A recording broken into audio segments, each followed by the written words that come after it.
내가 진실로 진실로 너희에게 이르노니 내 말을 듣고 또 나 보내신 이를 믿는 자는 영생을 얻었고 심판에 이르지 아니하나니 사망에서 생명으로 옮겼느니라. 진실로 진실로 너희에게 이르노니 죽은 자들이 하나님의 아들의 음성을 들을 때가 오나니 곧 이때라. 듣는 자는 살아나리라. 아버지께서 자기 속에 생명이 있음 같이 아들에게도 생명을 주어 그 속에 있게 하셨고 또 인자됨으로 말미암아 심판하는 권한을 주셨느니라. 이를 놀랍게 여기지 말라. 무덤 속에 있는 자가 다 그의 음성을 들을 때가 오나니 선한 일을 행한 자는 생명의 부활로 악한 일을 행한 자는 심판의 부활로 나오리라. 주님의 이름으로 여러분들을 환영하고 축복합니다. 오늘은 특별히 7월 첫째 주를 통해서 본격적으로 장마가 시작이 되었습니다. 특별히 장마철 더위 가운데 건강 유의하시고 하나님의 은혜로 무더운 여름 날씨도 승리하시기를 주의 이름으로 축복합니다. 지난주에 그 막내 여동생으로부터 전화를 받았습니다. 남편의 매형께서 그동안 암 말기 치료를 받아오다가 돌아가셨다고 소식을 들었습니다. 제가 한간 연명을 해서 물었습니다. 혹시 고인께서 생전에 예수 믿고 돌아가셨는지 물었습니다. 다행히도 돌아가시기 전 며칠 전에 예수를 영접하고 돌아가셨다고 말을 했습니다. 다행스럽게도 그 상을 당하는 가정에 장례식을 치르면서 그 부활의 소망이 있었기 때문에 큰 슬픔을 가지지 않고 차분하게 장례를 치르겠다고 전달을 받았습니다. 이 부활은 참으로 예수 믿는 분들에게 놀라운 진리이며 또한 소중한 약속입니다. 축복입니다. 그래서 부활의 소망은 사랑하는 가족을 잃었을 때 다시 볼 수 있는, 다시 만날 수 있는 이 소망은 큰 위로가 되고 평안이 되고 놀라운 기쁨이 됩니다. 다른 사람이 이해하지 못하는, 알지도 못하는 그 부활의 은혜가 있는 분들한테는 놀라운 축복이 됩니다. 오늘 주는 성경 말씀은 단순히 죽은 자 가운데서 살아나는 것만이 부활이 아니라 어둠의 자리에서 사망의 그늘에서 도무지 헤어나지 못하는 그 수렁에서 위기에서 아무리 했어도 되지 않는 그 현장에서 불가능의 광경에서 이 부활의 권능으로 예수님이 일어나라고 말씀하고 있습니다. 오늘 살아계신 하나님의 음성을 들을 때 놀라운 부활의 능력이 여러분 삶 가운데, 저의 삶 가운데, 우리 교회 성도들의 삶의 현장에서 일어나기를 주님의 이름으로 축복합니다.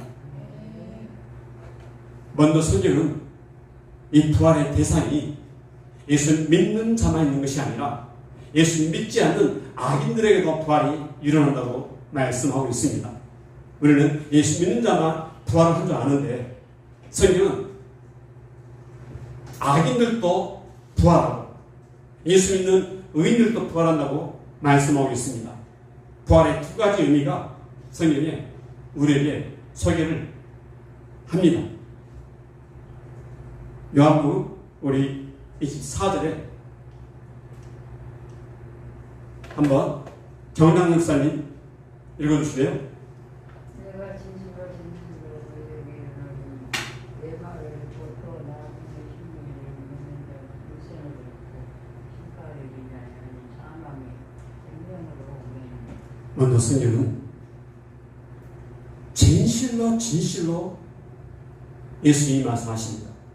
내 말을 듣고 나 보내신 자를 믿는 자는, 하나님이 보내신 아들을 믿는 자는 영생은 얻을 것이요 얻었고 완료입니다.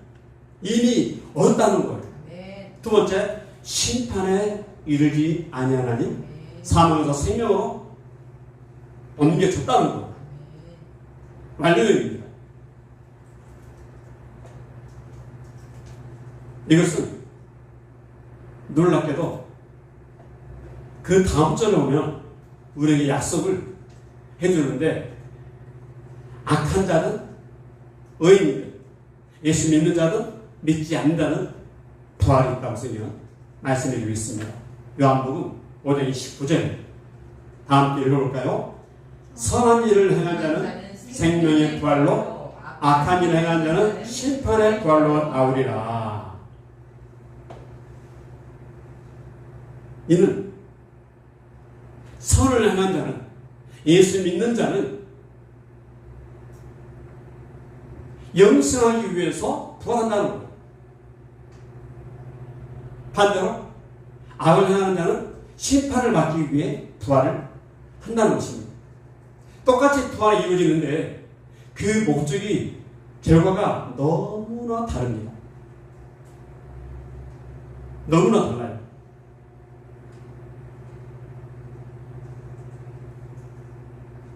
자, 그렇다면 우리 한 가지 오해를 일으킬 만한 대목이 있습니다. 그러면 이 구원받는 것이 선한 일을 해야 구원받고 부활한다는 말이냐, 이런 오해를 일으킬 수가 있습니다. 선한 일을 행한 자는 생명의 부활로, 악을 행한 자는 심판의 부활로, 선한 일을 많이 하면 생명의 부활을 한다는 말이냐, 이런 오해를 살 수 있다는 말씀입니다. 성경이 여기에 대해서 오해할 수 있는 소리를 에베소서에서 풀어주겠습니다. 자, 구원은 우리의 선한 공로나 노력이나 의지나 힘이 있는 것이 아니라, 구원은 하나님의 은혜로, 믿음으로 받는다고 성경은 말씀하고 있습니다. 에베소서 1장 8절에 이 절 한번 읽어주시네요. 너희는 그 은혜에 대하여 믿음으로 말미암아 구원을 받았으니 이것은 너희에게서 난 것이 아니라 하나님의 선물이라. 아멘. 구원은 우리의 노력이나 우리의 선한 공로나 우리의 힘으로 받는 것이 아니라 하나님의 은혜로 받으며 또 하나님의 선물이라는 것입니다. 그래서 이 구원의 주체는 내게 있는 것이 아니라 하나님이 있다는 것입니다. 하나님이 주시야, 예수님이 주시야 얻을 수 있는 줄 믿습니다. 왜 그럴까요? 바로 그 밑에 절에서 에베소서 9절의 시작, 행위에서 난 것이 아니 누구든지 자랑하지 못하게 하랍니다. 자랑하지 못하게 하랍니다.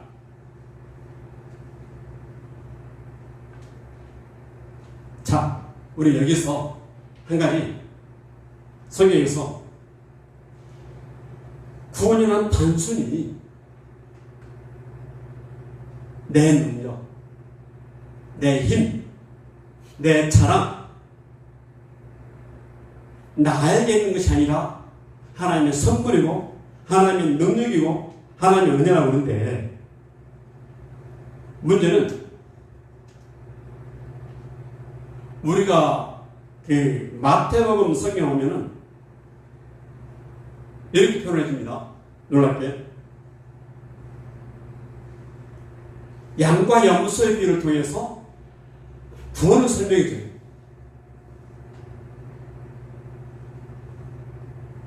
또 양은 오른편에, 염소는 왼편에 든다고 그래요. 그러면 양은 도무지 왜 오른편에 서고 염소는 왼편에 서는가? 양이 무슨 착한 일을 했는가? 양의 편에 선 사람들은 이런 오해를 불러줄 수 있는데, 성경은 기가 막히게도 양과 염소의 그거를 통해서 우리에게 구원의 그 의미를 쉽게 설명해줘요. 또 악한 자는 심판의 부활, 선한 자는 생명의 벌로 나온다 그러는데 도무지 그게 무슨 말씀인지 예수님이 직접 마태복음을 통해서 우리에게 아주 쉽게 설명이 됩니다.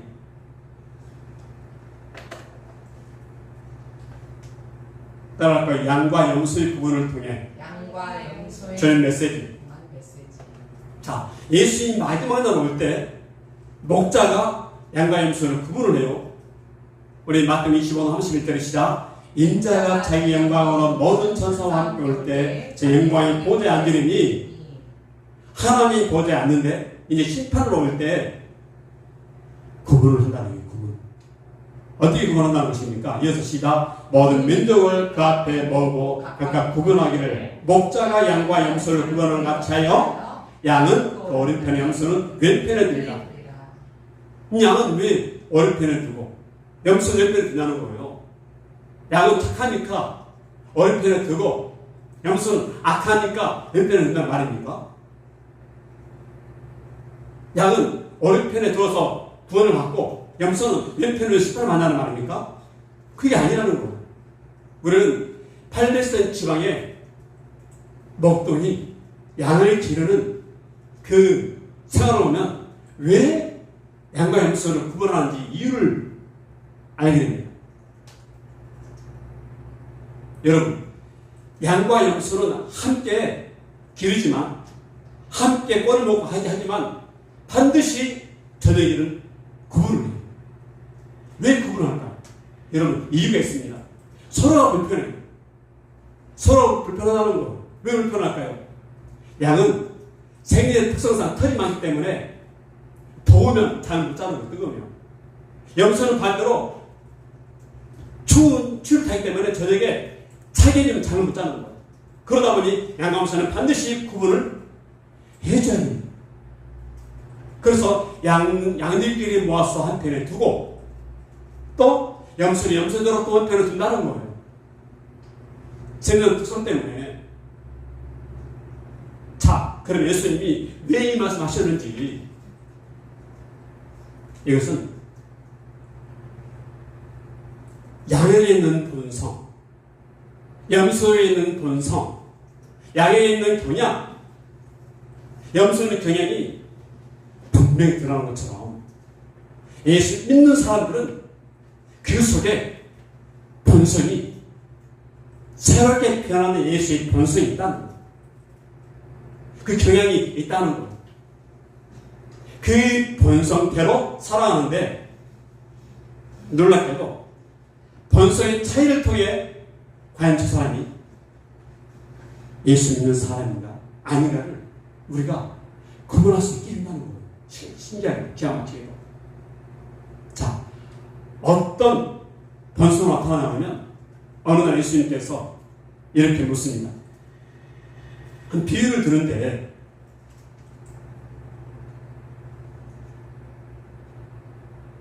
예수님이 의인들을 이렇게 말합니다. 내가 줄 때 너희가 멀고들 줘. 내 감을 갇혔을 때 너희가 찾아와. 내가 어려울 때 너희가 나를 도움을 주었다라고 예수님이 칭찬합니다. 그때 의인들이 뭐라 말합니까? 우리가 언제 주님께 배고플 때 음식을 드렸고 언제 주님을 제일 되었습니까? 라고 반문합니다. 다시 말해서 의인들은 공로를 세우기 위해 가난한 자를 돌본 것이 아니라 위기에 처한 자를 돌본 것이 아니라 그 본성에서 우러나오는 경향에서 우러나오는 그 자세로 그들을 도왔고 먹였다는 겁니다. 자, 여기에서 로이드 목사님이 예수 믿는 자들에게 예수 믿는 본성이 나온다는 거예요. 예수 믿는 자들에게 예수 믿는 그 성품이 경향이 나온다는 거예요. 저절로 어떨 때 그리스도 안에 있습니다. 마치 첫 번째 맺었을 때 내가 노력해서 열매 맺는 것이 아니라 예수님이 붙어 있으면 예수 안에 있으면 저절로 본성이 나오고 저절로 경영이 나온다. 그들이 의인의 편에 쓴다. 그들이 구원을 받는다는 거예요. 스님. 그래서 그 다음 절에 보면은 이렇게 좀 전에 말씀 들었던 것처럼 의인들에게 예수님이 하신 말씀입니다. 마태복음 25장 35절에 시작. 내가 줄일 때 너희가 먹을 것을 주었고 목마를 때 마시게 하였고 나그네 되었을 때 영접하였고. 이 그인들은 자기가 특별히 예수님이니까 뭐 선한 일을 해야지 여기에 목적된 것이 아니라 그 안에 거듭난 본성. 예수님도 오는 영향을 받고 자란 그 본성 경향이 감옥에 있던 사람을 보고 불쌍히 여기게 되었고 예수님 사랑으로 그들을 섬기게 되었다는 겁니다. 그래서 의인들이 이렇게 예수님 반문했다는 겁니다. 마태복음 25장 7절의 시작. 이에 의인들이 대답하여 이르되 주여 우리가 어느 때 주께서 줄이신 것을 보고 음식을 대접하였으며 목마르신 것을 보고 마시게 했나이까 라고 의인들이 반문한 거죠. 예수님께서 작은 소자에게 지극히 작은 자에게 한 것이 곧 내게 한 것이라고 주님이 칭찬을 해 주신 것입니다. 다시 말해서 이 구원받는 사람들의 특징은 예수님의 본성이 반드시 있다는 거예요. 본성이 예수님의 경영 속에 맺혀 있다는 거예요. 다시 말해서 예수 안에 있을 때 접붙임이 되었을 때 저절로 열매가 맺게 된다는 것입니다. 열매를 맺으라고 노력해서 맺는 것이 아니라 예수님은 저절로 예수가 접붙됐기 때문에 예수 안에 있기 때문에 새롭게 거듭난 그 본성이 선을 행하게 되고 사랑을 하게 되고 죄를 위해 섬기게 되고 봉사하게 될 때 이 사람은 오른편에 선 사람, 구원받은 사람, 선한 일을 하는 사람으로 인정을 받게 되는 것입니다. 믿습니까? 구분되는 거예요. 구분. 우리가 구분하는 것이 아니라 그 속의 본성이 나는 하나님의 자녀임을 구분하고 그 속에 있는 경향이 선한 일을 행한 자임을 구분을 하게 된다는 사실입니다. 믿습니까?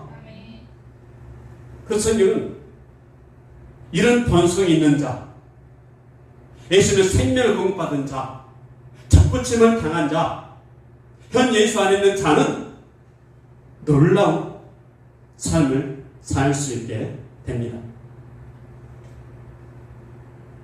여러분, 사도 바울이 수많은 고난과 경 가운데 그는 부활의 소망 되신 주님을 바라봤습니다. 고난 가운데 매를 맞으면서 독사에 물려가면서 복음을 전했던 것은 예수님의 고난에 참여하면서 부활의 영광이 너무나 크기 때문에 능히 감당할 수가 있었던 것입니다. 그래서 그는 이렇게 고백을 합니다. 요한복음 25절 시작. 진실로 진실로 너에게 이르노니 죽은 자들이 하나님 아들의 음성을 들을 때와는 곧 이때나 듣는 자는 살아나리라. 이걸 요한복음 기자입니다. 그런데 바로 이어서 사도 바울이 고백한 이 고백이 부활의 소망을 부활의 권능으로 살아감을 고백합니다. 시작. 내가 그리스도와 그 부활의 권능과 그 권한의 참여를 알고자 하여 그의 죽으심을 본받아. 죽음이 없으면 부활이 없죠. 그래서 부활의 권능으로 일어나는데 내가 부활의 권능으로 일어나는 것이 아니라 내 안에 있는 예수의 생명이 예수 부활의 능력이 나를 일으킨다고 성경은 말씀하고 있는 것입니다. 믿습니까? 우리는 다시 말해서 부활은 꼭 죽어서 사는 것이 아니라 생활 현장에서 삶의 현장에서 상처받는 현장에서 아무리 노력해도 벗어날 수 없는 굴레에서 우울증에서 두려움에서 걱정에서 세상의 무서움에서 돈과 힘과 명예가 지배되는 세상에서 우리는 부활의 능력으로 일어나야 됩니다. 또 내 부활의 능력으로 다른 사람을 이렇게 세워야 됩니다. 믿습니까? 그래서 부활이라는 뜻이 크게 성경에 세 가지 의미로 우리에게 신학성경에서 말씀해주고 있습니다. 따라 부활이란 첫 번째 아나시스타스입니다. 아나시스타스. 따라 다시 일어서기. 다시 일어서기. 이렇게 세우는 거예요. 절망에 빠진 자, 사망의 그늘에 갇힌 자, 두려움에 갇힌 자, 우울증에 갇힌 자, 절망에 갇힌 자, 무서움에 갇힌 자, 삶의 위험을 잃어버리고 절망에 갇힌 자를 다시 이렇게 세우는 것이 부활이라는 거예요. 다시 일어서는 게 부활이라는 것입니다. 주님 우리에게 더 이상 하나님 자녀로서 부활의 생명을 받은 하나님 자녀로서 그리스도 접붙임 받은 부활의 본성을 가지고 있는 자들에게 다시 일어서라고 말씀하고 있습니다. 이렇게 서우라고 말씀하고 있습니다. 믿습니까? 두 번 따라합시다. 에게이로 일으키다. 하나님께서 예수를 죽은 자 가운데서 일으키신 것이 부활이라는 거예요. 하나님의 능력으로 죽은 자 가운데서 일어나는 게 부활이라는 것입니다. 일으키셨다. 그래서 내 능력이 아닌 주의 이름으로 하나님의 능력으로 하나님의 선한 능력으로 우리가 일어날 줄 믿습니다. 이렇게 세워갈 줄 믿습니다. 일어나야 됩니다. 예수 믿는 분들은 더 이상 어둠의 권세 누리지 말고 더 이상 사망의 그늘을 누리지 말고 두려움의 자리에 누리지 말고 부활의 능력으로 예수 부활의 능력으로 일으켜 세울 줄 믿습니다. 나를 일으켜 세우고 가족을 일으켜 세우고 형제를 일으켜 세우고 절망에 빠진다. 어둠의 그늘에 눌린다. 사망의 그늘에 눌린다. 세상 염려와 근심에 갇혀있는 자 그들을 이렇게 세우라고 말씀하고 있습니다. 이것이 바로 부활의 능력입니다. 믿습니까? 세 번 따라할까요? 아니스데미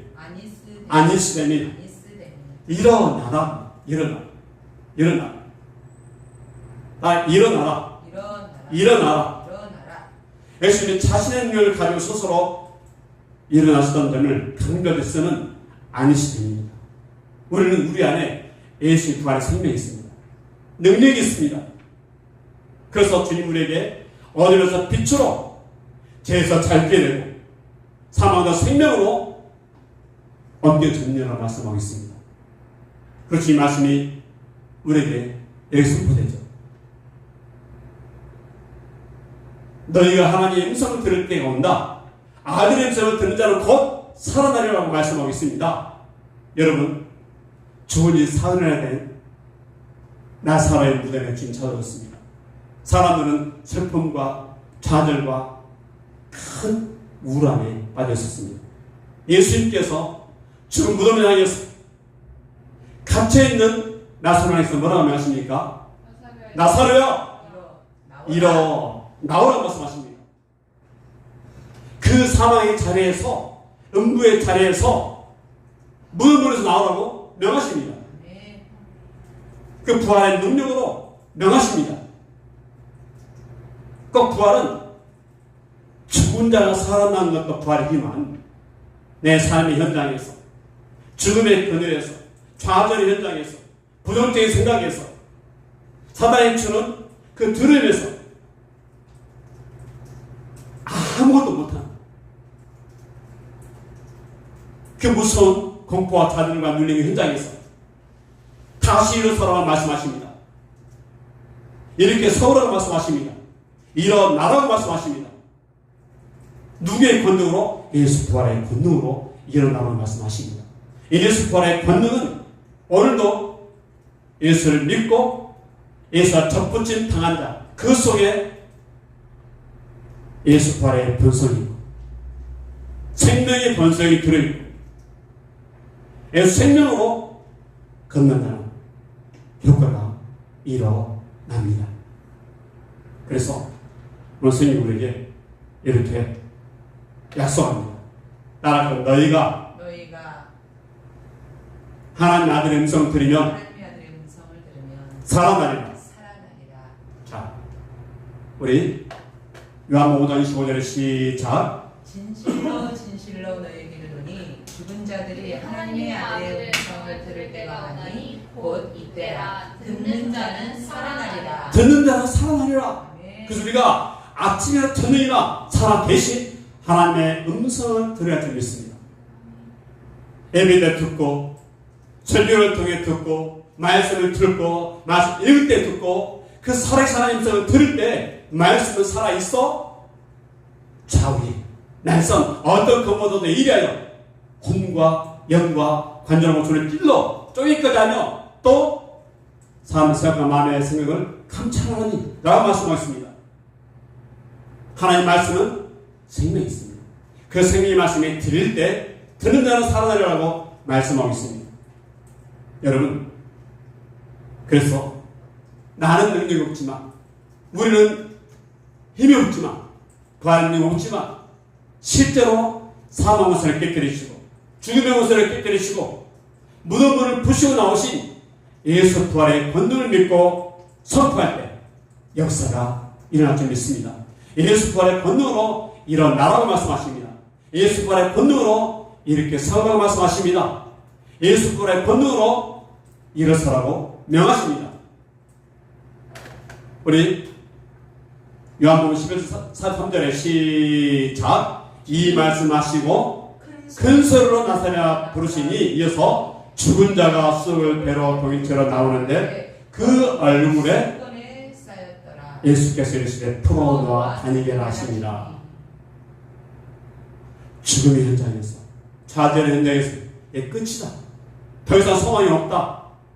그 현장에서 예수님 살아계신 예수의 음성이 들을 때 그 죽은 나사로가 시체가 무덤 문을 열고 나오게 됩니다. 여러분, 시체가 하나님 음성을 들었다면 지금 호흡하고 있는 여러분들, 유튜브를 통해 예배 참석한 여러분들, 지금 여러분들은 주님 주신 생명으로 호흡을 하고 있으며 생각하고 있습니다. 여러분, 시체가 움직여 살아났다 이 말은 놀라운 하나님의 역사입니다. SM의 권자에 임했던 그 하나님의 생기가 사방에서 불어올 때 사망아 내가 무엇이냐, 사망아 하나님의 생기가 사방에 불어와서 이 사망한 강한 자에 들어가 살아나라 명령할 때 며느리 맞춰주고 햄줄을 두르고 살을 붙이고 가죽으로 덮었을 때 다시 그 속에 생기가 들어갈 때 살아나서 하나님의 큰 군대가 됐던 것처럼 오늘 이 말씀을 듣는 저 여러분들이 예수 부활의 권능으로 일어서기를 축복합니다. 살아나기를 축복합니다. 회복되기를 축복합니다. 예수 이름을 명령할 때 어둠의 권세는 사라지고 두려움의 권세는 사라지고 무서움의 권세는 사라지고 공포의 마음은 사라져서 예수의 본성으로 건난 본성으로 회복된 여러분들이 가정에 들어가서 직장에 들어가서 삶 현장에 들어가서 예수의 생명을 증가해 예수의 부활의 권능을 증가할 때 치료가 일어나고 회복이 일어나고 하나님 나라가 그곳에 임할 줄 믿습니다. 예수 부활의 권능으로 이 시간 일어나기를 주님의 이름으로 선포합니다. 주님의 이름으로 명령합니다. 예수님의 권능이 죽은 자를 살리고 좌절의 빨대를 일으켜주고 울고의 빨대를 치료하고 사망 그늘에 묶인 자를 일으켜 세울 줄 믿습니다. 그 은혜가 지금 일어나기를 주의 이름으로 축복합니다.